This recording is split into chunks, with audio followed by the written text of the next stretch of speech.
എല്ലാവർക്കും നമസ്കാരം. പുതിയൊരു വീഡിയോയിലേക്ക് സ്വാഗതം. ഇറാൻ ഇസ്രായേൽ യുദ്ധത്തിലെ 9ാം ദിവസത്തിലെ ഏറ്റവും വലിയ പ്രത്യേകത എന്താണെന്ന് വെച്ച് കഴിഞ്ഞാൽ ഇസ്രായേൽ അതിശക്തമായ രീതിയിലാണ് ഇറാനെ ആക്രമിച്ചുകൊണ്ടിരിക്കുന്നത്. അതായത് ഈ 8 ദിവസം കാണാത്തക്ക രീതിയിലുള്ള അതിശക്തമായ രീതിയിലുള്ള ആക്രമണമാണ് ഇറാനെതിരെ അഴിച്ചുവിട്ടിരിക്കുന്നത്. അതുകൊണ്ട് ഏകദേശം 639 പേരാണ് ഇറാനിൽ കൊല്ലപ്പെട്ടിരിക്കുന്നത്. ഇത് ഒഫീഷ്യലായിട്ടുള്ള കണക്കാണ്. നേരെ മറിച്ച് ഇറാനും നല്ല രീതിയിൽ ഇസ്രായേലിനെ അറ്റാക്ക് ചെയ്യുന്നുണ്ട്. പക്ഷേ ഇസ്രായേലിൻ്റെ എയർ ഡിഫൻസ് സിസ്റ്റമായ അയൺ ഡോം അതിനെല്ലാം പ്രതിരോധിക്കുന്നുണ്ട്. അതായത് ഈ ഇസ്രായേലിനെതിരെ ഇറാൻ്റെ ബാലിസ്റ്റിക് മിസൈൽസിനും ഇറാൻ്റെ വെപ്പൺസിൻ്റെ സ്ട്രൈക്ക് റേറ്റ് 10% മാത്രമാണ്. നേരെ മറിച്ച് ഇസ്രായേലിൻ്റെ, അതായത് ഇസ്രായേൽ ഇറാൻ ആക്രമിക്കുമ്പോൾ അവരുടെ വെപ്പൺസിൻ്റെ സ്ട്രൈക്ക് റേറ്റ് 95+ ആണ്. അപ്പോൾ അതാണ് ഇത്രയും നാശനഷ്ടം. ഇത് ഒഫീഷ്യലായിട്ട് കണക്കാണ്. 640 പേര് ഇറാനിൽ കൊല്ലപ്പെട്ടു എന്ന്.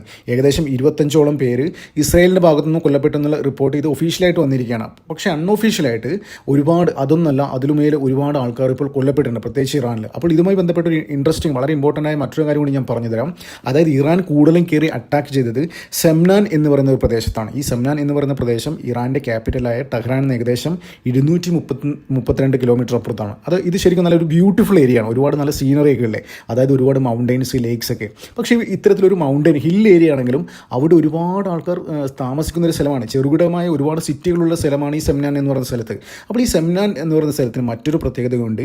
ഇറാൻ്റെ ഏറ്റവും വലിയ ആണവ കേന്ദ്രം കൂടിയാണ്. അതുമാത്രമല്ല ഇറാൻ്റെ ഏറ്റവും വലിയ മിസൈൽ കോംപ്ലക്സും കൂടിയാണ് ഈ സെംനാൻ എന്ന് പറയുന്ന പ്രദേശം. അപ്പോൾ ഈ പ്രദേശം അറ്റാക്ക് ചെയ്യുന്ന ഏകദേശം 2 ദിവസം മുന്നേ തന്നെ ഇസ്രായേൽ ഒഫീഷ്യലായി പറഞ്ഞിട്ടുണ്ടായിരുന്നു നമ്മൾ സെംനാൻ എന്തായാലും അറ്റാക്ക് ചെയ്യുന്നത്.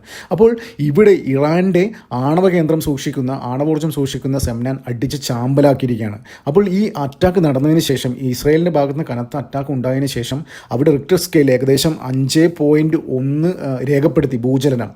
അത് മൾട്ടിപ്പിൾ ടൈംസ് 4, 5, 6 തവണ രേഖപ്പെടുത്തി. അതായത് സമാനമായ സംഭവം നമുക്ക് ഓപ്പറേഷൻ സിന്ദൂറിൻ്റെ സമയത്ത് ഉണ്ടായിരുന്നു. അതായത് ഇന്ത്യ പാകിസ്ഥാൻ അറ്റാക്ക് ചെയ്യുന്ന സമയത്ത് ഈ കിരാന ഹിൽസിൽ ഏകദേശം ബ്രഹ്മോസ് 2 3 ബ്രഹ്മോസ് ഈ കിരാന ഹിൽസ് കൊണ്ടിട്ടിരുന്നു. അപ്പോൾ കിരാന ഹിൽസിൽ കൊണ്ടിട്ട സമയത്ത് കിരാന ഹിൽസിലും നൂർഖാൻ എയർബേസിലും ഒക്കെ ഏകദേശം റിക്ടർ സ്കെയിലിൽ 4.1 4.5 രേഖപ്പെടുത്തിയിരുന്നു തുടർ ഭൂചലനങ്ങൾ. അപ്പോൾ ഇത് രണ്ടും കൂട്ടി വായിക്കുകയാണെങ്കിൽ ഒരു കാര്യം നമുക്ക് കോമൺ ആയിട്ട് മനസ്സിലാവുന്നതാണെന്നറിയോ. എവിടേക്കും ആണവോർജ്ജം സൂക്ഷിച്ചിട്ടുണ്ടോ അവിടെ എന്തെങ്കിലും ഏതെങ്കിലും തരത്തിലുള്ള എക്സ്പ്ലോഷൻസോ ബോംബിങ്സോ ഉണ്ടായിട്ടുണ്ടെങ്കിൽ അത് റിക്ടർ സ്കെയിലിൽ ഒരു ഭൂകമ്പം എന്ന രീതിയിൽ രേഖപ്പെടുത്തും. സമാനമായ സംഭവം തന്നെയാണ് ഈ സെംനാൻ എന്ന് പറയുന്ന പ്രദേശത്തും ഉണ്ടായിരുന്നത്. അപ്പോൾ 5.1 റിക്ടർ സ്കെയിൽ രേഖപ്പെടുത്തണമെങ്കിൽ അത് അതിശക്തമായ ഒരു അറ്റാക്ക് ആയിരിക്കണം, അതിശക്തമായ ഒരു എക്സ്പ്ലോഷൻ അവിടെ നടന്നിട്ടുണ്ടാവണം. അപ്പോൾ ചില ഇസ്രായേലി മാധ്യമങ്ങളും ഇറാനി മാധ്യമങ്ങളൊക്കെ റിപ്പോർട്ട് ചെയ്യുന്നത് എന്താണെന്ന് വെച്ച് കഴിഞ്ഞാൽ, അതായത് ഈ അറ്റാക്കിന് ശേഷം, ഈ സെംനാൻ എന്ന് പറയുന്ന പ്രദേശത്തെ അറ്റാക്കിന് ശേഷം അവിടെ ഇറാനിൽ അണുവികിരണം ഉണ്ടായിട്ട് വൻതോതിൽ സെംനാൻ എന്ന് പറയുന്ന പ്രദേശത്ത് അണുവികിരണം ഉണ്ടായിട്ടുണ്ട്. ഈ തൽഫലം എന്താണ്? ഏകദേശം ഒരുപാട് ആൾക്കാർ ഇറാനിയൻ ജനത അവിടെ മരിച്ചു വീഴുന്നു എന്നുള്ള റിപ്പോർട്ട് ഇറാനിലെ ഓൺലൈൻ മാധ്യമങ്ങൾ റിപ്പോർട്ട് ചെയ്യുന്നുണ്ട്. അപ്പോൾ ഈ ഇറാനിലെ ഓൺലൈൻ മാധ്യമങ്ങളുടെ വാർത്ത പിടിച്ചിട്ട് എന്താ പറയുക, അതിൻ്റെ കാര്യങ്ങളൊക്കെ ഏറ്റെടുത്തുകൊണ്ട് ഇസ്രായേലി മാധ്യമങ്ങളും ഇസ്രായേലിലെ മുഖ്യധാര മാധ്യമങ്ങളും ഇപ്പോൾ ഇന്ന് തൊട്ട് റിപ്പോർട്ട് ചെയ്യുന്നുണ്ട്. അപ്പോൾ അങ്ങനെ നോക്കുകയാണെങ്കിലുണ്ടല്ലോ, ഇപ്പോൾ ഈ യുദ്ധത്തിന് യഥാർത്ഥ കാരണം എന്താണെന്നറിയോ? അപ്പോൾ ഇസ്രായേൽ ഉദ്ദേശിച്ച കാര്യം തന്നെ നടന്നുകൊണ്ടിരിക്കുന്നത്. അപ്പോൾ ഏകദേശം കഴിഞ്ഞ ദിവസം തന്നെ പറയുന്നുണ്ട്, അതായത് ഇന്ന് രാവിലെ പറഞ്ഞിട്ടുണ്ടായിരുന്നു, ഈ സെംനാൻ എന്ന് പറയുന്ന പ്രദേശം അറ്റാക്ക് ചെയ്തതിന് ശേഷം ഇസ്രായേലി പ്രസിഡന്റ് ഇസ്രായേൽ ഒഫീഷ്യലായിട്ട് പറഞ്ഞ കാര്യം എന്താണ്, ഞങ്ങളിപ്പോൾ അടുത്ത് തന്നെ ഒഫീഷ്യലായിട്ട് ഈ യുദ്ധത്തിൻ്റെ വിജയപ്രഖ്യാപനം നടത്താൻ പോവുകയാണ്. അപ്പോൾ ശരിക്കും നമ്മൾ മാധ്യമങ്ങളോട് വായിച്ചറിഞ്ഞ എന്താണ്, അതായത് ഇസ്രായേൽ ലക്ഷ്യം വെക്കുന്നത് അവരുടെ ഇറാൻ്റെ പരമോന്നത നേതാവായ അയത്തുള്ള ഖമേനിയെ കൊല്ലുക എന്നാണ്. അതായത് അവിടെ ഒരു മുസ്ലിം ഭരണാധികാരി, അത് ഒരു ജിഹാദി ഭരണം നടത്തുന്ന അയത്തുള്ള ഖമേനിയെ കൊന്നിട്ട് അവരുടെ ഇസ്രായേലിനും അമേരിക്കയ്ക്കൊക്കെ വേണ്ടി പ്രവർത്തിക്കുന്ന, അവരെ ചുൽപ്പടിക്ക് നിൽക്കുന്ന ഒരാളെ ഭരണത്തിൽ ഏറ്റുക എന്നാണ് നമ്മുടെ മാധ്യമങ്ങളുടെ, പ്രത്യേകിച്ച് കേരളത്തിലെ മാധ്യമങ്ങളുടെയൊക്കെ വായിച്ചിരിക്കുന്നത്. ശരിക്കും കേരളത്തിലെ മാധ്യമങ്ങൾ ഇവിടെ ജിഹാദി, അവരുടെ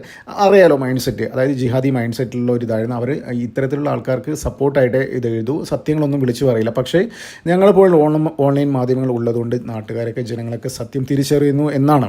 അപ്പോൾ ശരിക്കും എന്താണ് ഈ ഇസ്രായേൽ ഇറാൻ അറ്റാക്ക് ചെയ്യാൻ ഒരു പ്രധാനപ്പെട്ട കാരണം എന്താ പറയുക, ഈ അയത്തുള്ള ഖമേനിയെ കൊല്ലുക, അയാളെ മാറ്റി വേറെ ആളെ കൊണ്ടുവരികയല്ല ലക്ഷ്യം.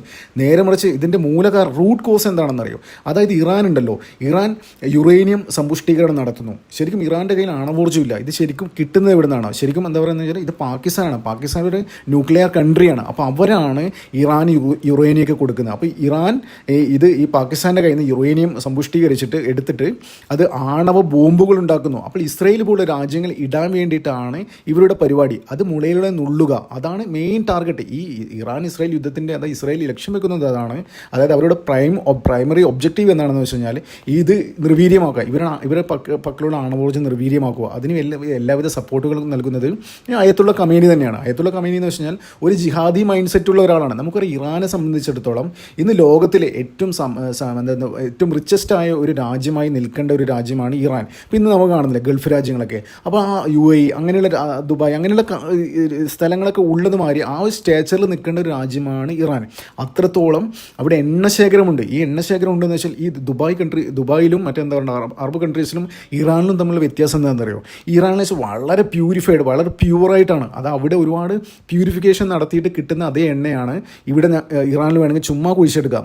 അതായത് എത്രയോ 4, 5, 6 ലെവൽ ഓഫ് പ്യൂരിഫിക്കേഷൻ കഴിഞ്ഞിട്ട് കിട്ടുന്ന എണ്ണ, ദുബായിൽ നിന്ന് കിട്ടുന്ന എണ്ണയുണ്ടല്ലോ, ആ എണ്ണ ചുമ്മാ നമുക്ക് ഇവിടുന്ന് കുഴിച്ചെടുക്കാം ഇറാനിൽ നിന്ന്.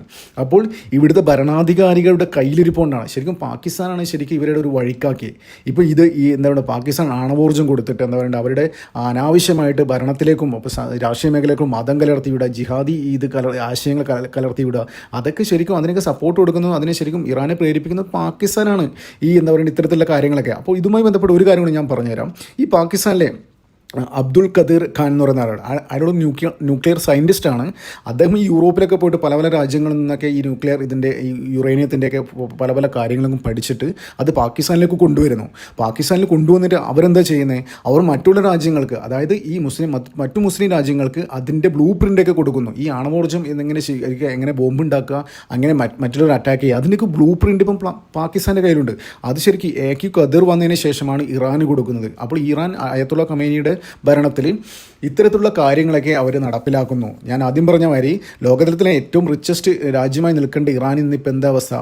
വരുന്നവരും പോകുന്നവരും കയറി അറ്റാക്ക് ചെയ്തിട്ട് എന്താ പറയേണ്ടത്, ഇപ്പം ഉടൻ തന്നെ അയത്തുള്ള ഖമേനിയെ വധിച്ചിട്ട് ഉടൻ തന്നെ അവിടെ ഒരു പുതിയൊരു പ്രസിഡന്റിനെ കൊണ്ടുവരുമെന്നാണ് ഇപ്പോൾ പുറത്തു വരുന്ന റിപ്പോർട്ട്. അപ്പോൾ ശരിക്കും ഇസ്രായേലിൻ്റെയും അമേരിക്കയുടെയും ഉദ്ദേശം ഈ അയത്തുള്ള ഖമേനിയെ വധിക്കുക എന്നുള്ള അവരുടെ ഈ യുറാനിയം സമ്പുഷ്ടീകരണം ഉണ്ടല്ലോ, അത് തീരെ ഈ ആണവോർജ്ജം തീരെ ഇല്ലാതാക്കുക, അത്തരത്തിലുള്ള കാര്യങ്ങൾ, ആണവ ബോംബ് ഉണ്ടാക്കുന്ന അത് നിർവീര്യമാക്കുക, അതൊക്കെയാണ് ലക്ഷ്യം വെക്കുന്നത്.